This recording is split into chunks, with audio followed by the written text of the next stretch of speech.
Boys and girls, today we're going to add or subtract a number so that it joins a set but also separates it. We're going to get started with our number path. Let's count forward to the number 5. 1, 2, 3, 4, 5. I want to think about an addition sentence that will start with the number 5. Would I be adding more or taking some away? If you said adding more, you're correct.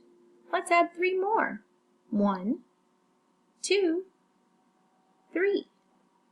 Where did we land? 8. You're right. Let's make a number sentence about it.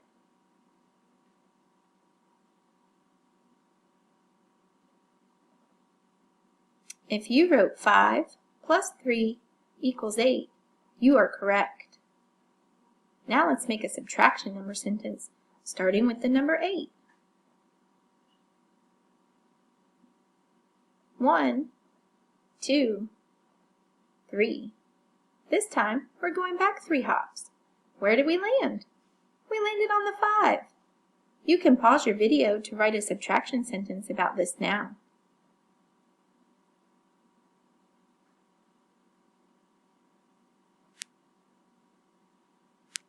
Eight minus 3 equals 5. Good job, boys and girls. Think about 4 pigeons that came to the sidewalk. 1, 2, 3, 4. 5 more pigeons are going to come to join them.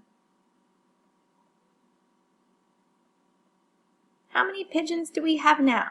If you said 9, you are correct. Let's write a number sentence about it.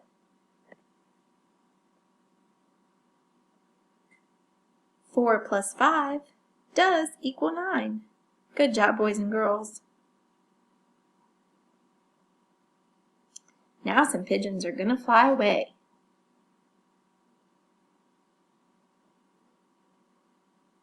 One, 2, 3, 4, 5.